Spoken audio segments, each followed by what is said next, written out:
كتاب 2025 عنده لسه بعض الأفكار اللي ما حصلتش وما تمش تنفيذها، لكن هي دي اللي لازم نركز فيها، لأن تقريبا كل اللي قاله حصل، واللي جاي ده بقى غالبا هو اللي هيحصل. الكتاب بيتكلم عن حاجات ما حصلتش لها علاقة بالتفكيك الواعي، بيفككوا المجتمعات بشكل واعي جدا. الكتاب بيقول ان هيكون في حكومة عالمية موحدة، ويمكن انت سمعت عن الموضوع ده قبل كده، لكن الحقيقة ان ده لسه ما حصلش، وان الدول لسه بتتصارع ما بينها، ومفيش سلطة واحدة ماسكة الكل. الكتاب كمان بيتكلم عن إلغاء الخصوصية تماما.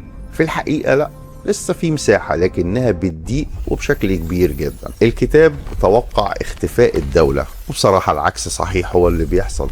دي الدولة رجعت أقوى وتشريعيا كمان. والحقيقة كده إن مش كل تنبؤات وتوقعات الكتاب دي اتحققت، وده الجزء المهم جدا، لان السؤال الذكي اللي لازم نسأله لنفسنا دلوقتي ونحاول نجاوب عليه: هل في سنة 97 لما تم اصدار كتاب 2025 هل هو كان مجرد توقعات وتنبؤات لمستقبلنا، ولا كان تسريب لخطة بتقول لنا ان في ازمات مصطنعة هتحصل، وان المستقبل بشكل عام هو موجه؟ عندنا رأي تاني لازم نحترمه ونقول ان احنا كبشر بنتطور بشكل طبيعي مع تطور التكنولوجيا، وان مش لازم يعني يكون في نظرية مؤامرة وسيناريوهات ماشيين عليها، وان احنا كبشر بصراحة احنا معقدين اكثر من ان احنا يتم السيطرة علينا بالشكل ده. وبصراحة انا شايف ان الكتاب ده وقت اصداره سنة 97 ولا كان خطة مؤامرة سرية، ولا كان في سيناريو متوجه ولا حاجة، لكن الحقيقة دلوقتي في 2025 ان الكتاب ده اصبح مراية شفنا فيها فعلا ضعفنا قدام التكنولوجيا والخوارزميات، وقدام الراحة والاستسلام. واضح كده من الكتاب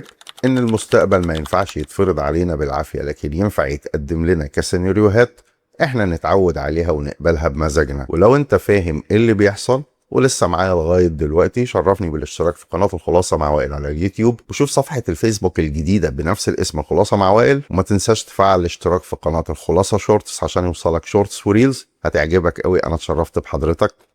سلام.